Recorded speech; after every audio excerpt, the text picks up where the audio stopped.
Hello once again, everyone. So today I'm going to do a little combination kind of a thing. I posted on YouTube community about suggestions for videos or what you want to see, and the two top comments basically involved talk about bass motion stuff, and blah blah blah. And then also the other one was arranging for standards for guitar. So I'm going to kind of combine the two, and basically, yeah. So got my handy little sheet here. First things first. Pretty much what's the most important thing is that you want the bass motion, the bass line, the bass parts, whatever, to fit into the whole. I need to do a video on like guitar relativity. It's a complicated subject. Like everything is relative to another thing, and not just the playing or the harmony or the rhythm, but also the tone, the balance. Like there's a whole spiel that I have about that. But really, what we're trying to do is what's the purpose of the bass line? What's it doing? What's going on with it? So I've got, bass motion depends on the function. So sometimes you have a bass line that is intrinsic to the piece. So like it really defines what the piece is. So that would just dictate it automatically.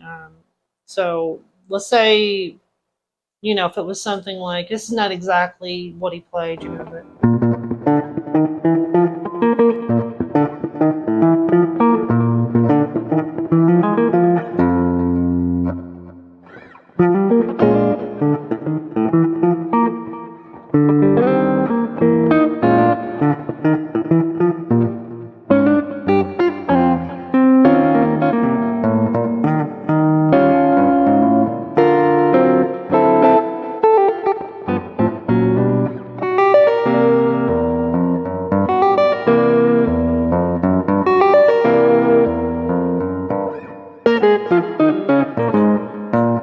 Okay, so in instances like that, kind of what the bass is doing, kind of basically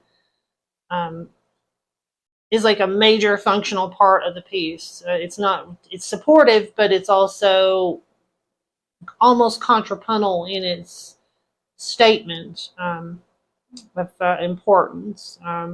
So there's one way of looking at that.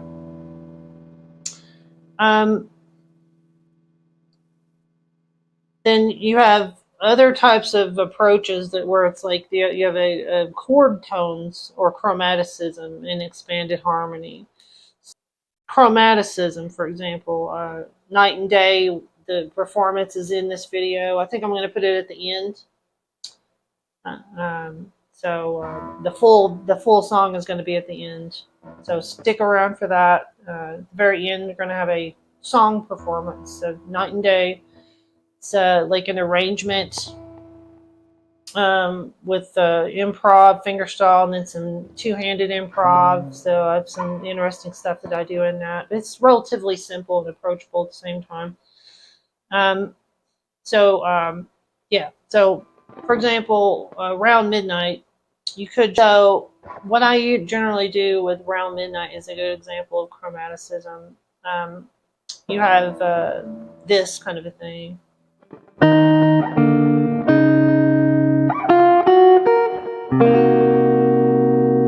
Right?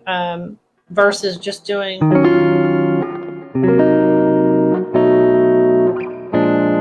So basically,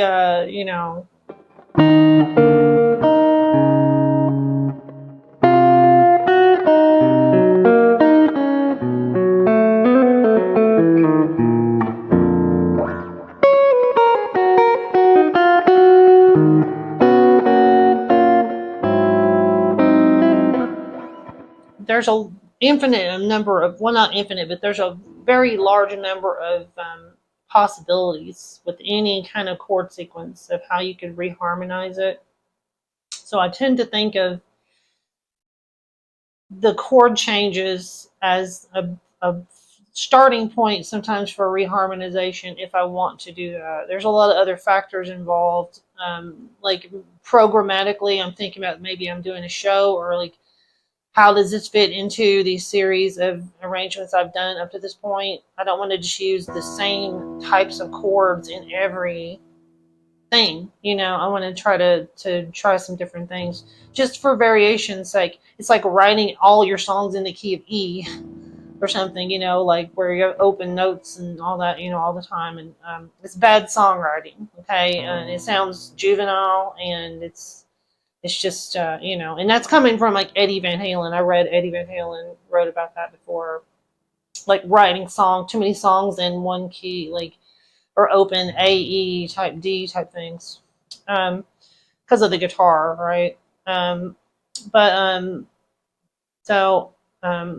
There's just different ways that we could approach things. Now this, because it has so much motion in it already, right? That's kind of nice. I wouldn't probably do anything extra with that. But some songs will have,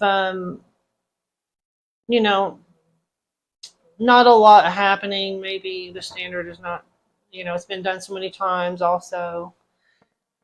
And maybe you like spot some interesting voice leading inside the interior notes, right? And then that causes you to change your bass notes too, right? So that's a whole other thing. There's just a lot of different ways to approach this. Like I always go to like something really rudimentary, like,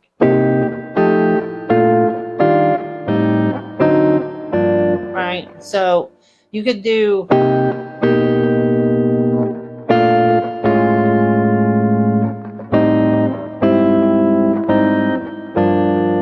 that. I mean, it's kind of weird. Like if you were, maybe not in the swing sense as much, but like if you were,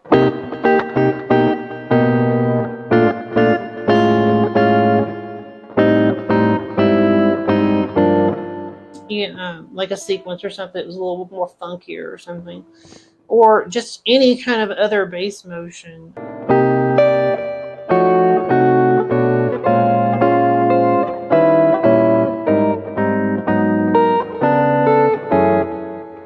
This tune I did Night and Day. There's a little thing that I came up with there. So that's pretty, just regular bass motion there, you know.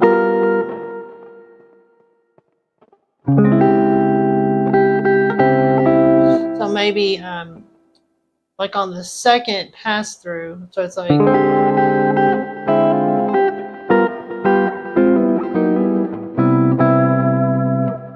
but on the second one,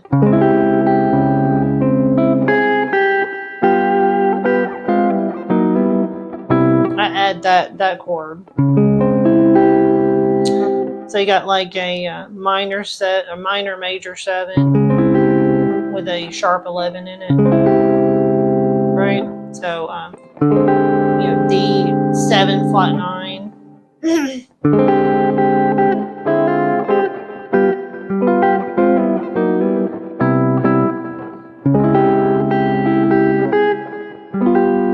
And then maybe just resolve to G7 just to completely put it back in the tonality.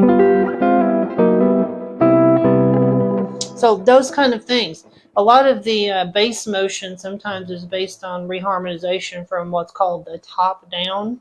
So, you know, you have the same melody happening, but then all the chords change underneath it. So like that's not the only possibility.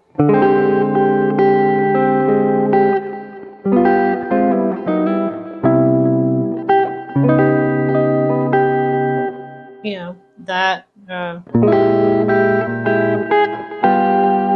know, this kind of stuff is ripe for you know, like you have a fairly simple chord changes, and then you just work common tones with the melodies and things like that, and then start trying to reharmonize it from the top down. And so that's one way of doing it. There's also, I should mention, like, you know, like if I were to take a tune like Giant Steps or something, right, and just play bass line and lead line on top. There's all different kinds of ways of thinking about this. So like we were just going like,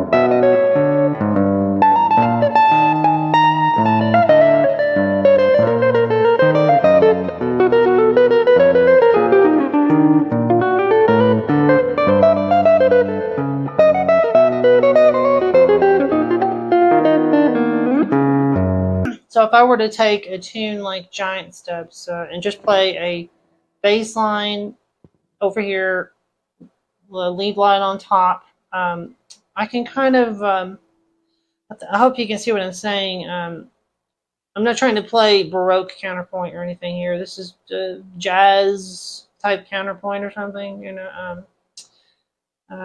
So you can kind of see that you can get chromatic with that line, but it's within the context of kind of like how this fits together with the whole piece. Like, and now if there was a drummer playing to this with a steady beat, it might sound kind of disjointed, because we kind of, the way things work in acoustical physics, we kind of want to hear the bass and the drums doing something similar within a groove or oriented beat or something, or maybe that's just what we're culturally used to hearing. I don't know. Now, if the drummer's playing lighter stuff, that's not, you know, like boom, whap type stuff, you know, but it's like cymbal work and things like that, you could probably do it and it would sound neat. Kind of like, I don't know what you would call that, but you know, the point is that you're going to have bass motion, a lot of bass motion that's not even fully diatonic within the chord changes vertically, and it's still be interesting and work, you know. So if we were doing like, I'm just going to do this slow, you know.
Yeah, the point is just basically, you know, we're thinking musically.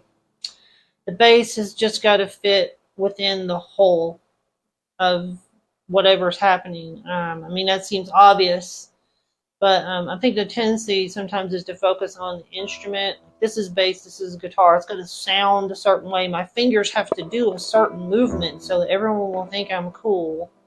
But really what you should be thinking about maybe is the notes in the harmony and the theory, and how all this fits together relative to the piece.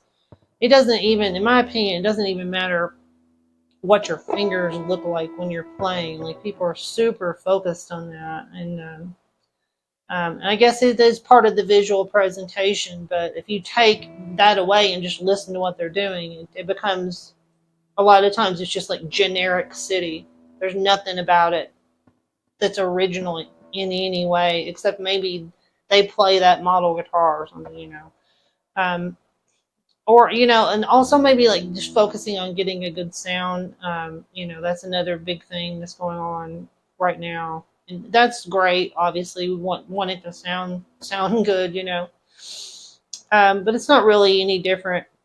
I feel like modern jazz is going through like a sort of a late 1980s thing with the shredders, with this amp and this guitar and all this stuff, and it's like trying to make it, I gotta have this amp and this guitar, this pedal, and make it sound like that, and and everybody will be like, wow, and that's fine. It's something to do, right? I'm a curmudgeon. I have to complain about everything, Yeah, so I recently did some short videos, and I play the Oblivion NPC music. So this is an example of bass motion too. Within the realm of guitar arranging too. Like how you physically arrange stuff, like on the fingerboard.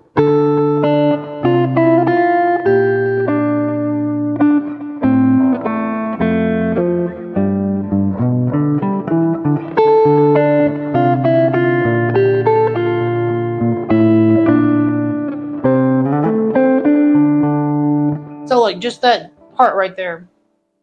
Now, a lot of people may be mechanically figuring these things out and playing them, and that's fine. But the way I like to think about this in terms of playing and arranging is like it's all fluid motion, and anything can change. Like I can add an extra bass note line type thing happening like that, some extra notes, and or change the style. Do it like,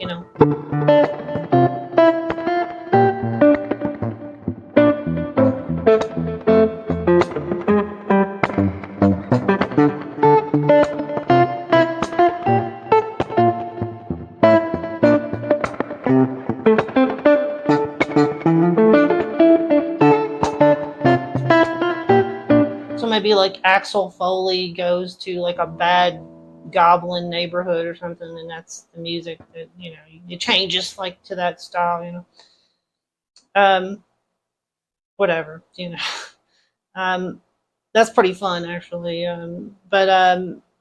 Yeah, so as far as the arranging goes, that's another thing that I like to do is like if this tune that I did at the end, Night and Day. It's good to be able to just play like the bass line and just the note, and then improvise on top of it. So then you can start adding chords and start thinking about things, or just do one first and then the other. But improvising, like they're kind of happening simultaneously, so you're trying to hold on to this note while you're soloing on top of it,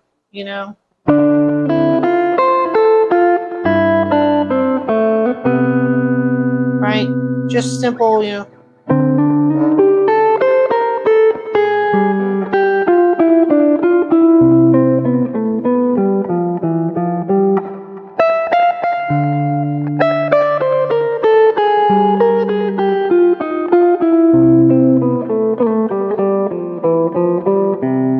kind of playing it straight rhythm, classical type of rhythm here, just so you can kind of get the gist.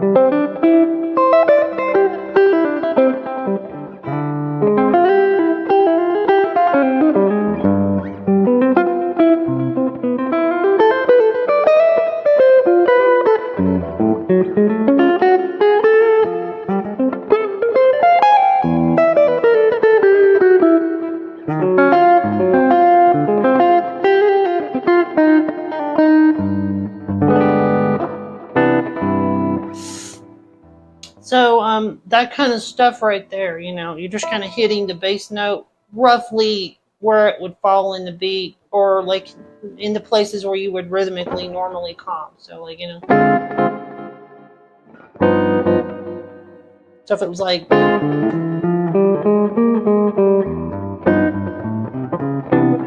so here in this particular example, I'm saying like where I'm going to play the chord hits is like where you might play the bass line as you're doing the previous example, right? So like if it was like, and the walking bass is just there to hear the time.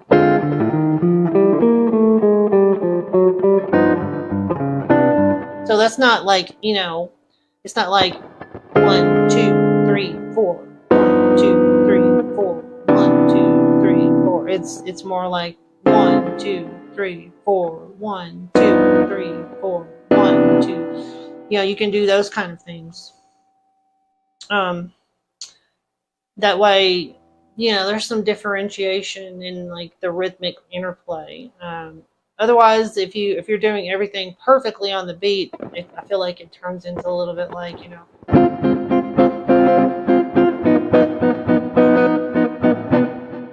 which would be more like gypsy jazz or vaudevillian type music or something like that style, kind of a thing, you know, or, you know, or like Benny Goodman era type stuff, or, which there's nothing bad about that, you know. It's just for this kind of thing. If you're playing gypsy jazz or something, you probably don't need to be doing what I'm showing you right now, because there'll be somebody else typically playing rhythm guitar, etc. So, you know, this is more for like you're trying to arrange and come up with ideas yourself. And that's another thing too, is that when you're improvising and learning to really play the changes on tunes, you tend to find things like you're improvising over these chord changes and you find another chord and you're like, oh, and then you reintroduce that back into the head and then put that on the head, you know. And that may be a bass motion thing that we're talking about too. So like for an example of what I'm saying though is like this, the B section of Night and Day that I did here. I decided to just do this. It totally contrasts the other section, right?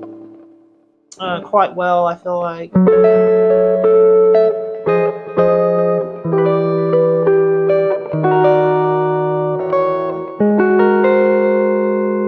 And that's all, you know, just the regular changes.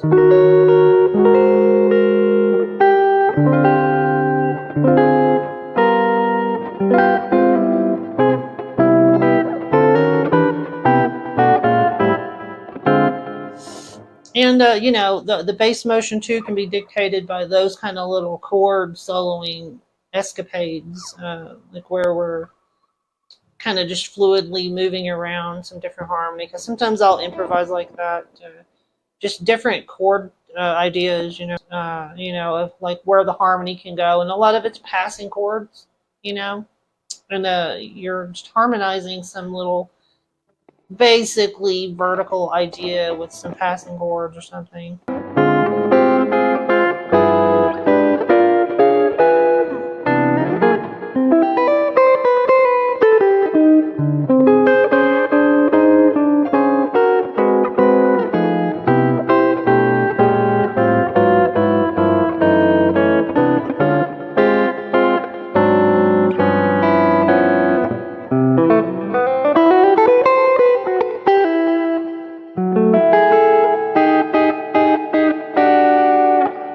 You know, those kind of things. So I'll go down a tangent like that and I'll be like, well, what is this? Oh, that's kind of interesting. How can I... Oh, there's this Holdsworth chord. How can I insert it into the song or something, you know?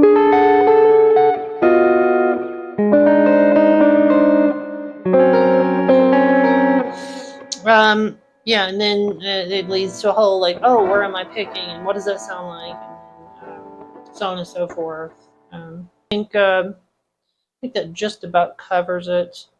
I will say, as like a final thing, before we get to the performance video of Night and Day, which again, I do like fingerstyle head, fingerstyle soloing, and then some two-handed piano style soloing, then back to the head.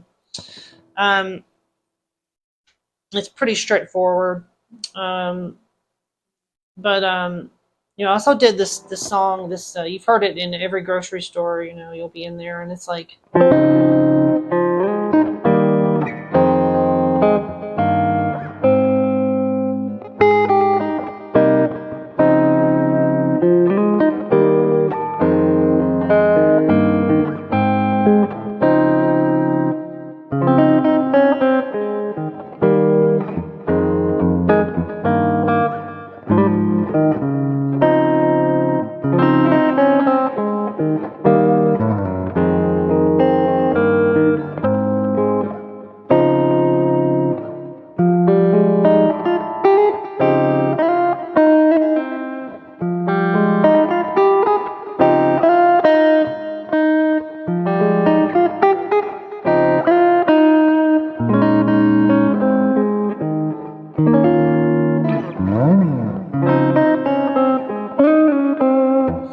See, that's another thing too, is that I feel like every arrangement that you do, this is just a pop tune, but there's still lessons to be learned from arranging things like this.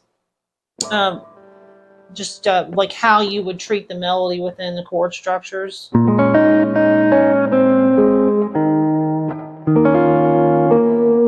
Like how you get the chord in there with the melody. And then you learn like how to hit the note, even if the note's lower than the highest note, how to make the interior note still louder than the rest of the chord. And that's very important. That's kind of a classical guitar thing, I feel like. But you can apply it to jazz and fingerstyle arranging and things like that. Even rock, I feel like nowadays you can do. See, like, this is an interesting sequence. So there's like a little keyboard thing that goes, right? And then the melody plays the same notes that he sings, right? So I elected, instead of going, I decided to put it on the G string. And that gives me like a slightly different thickness of the sound, and also it's kind of like the articulation sounds different. I can slide, because this sounds like one of those zither type instruments, because it's all like verses,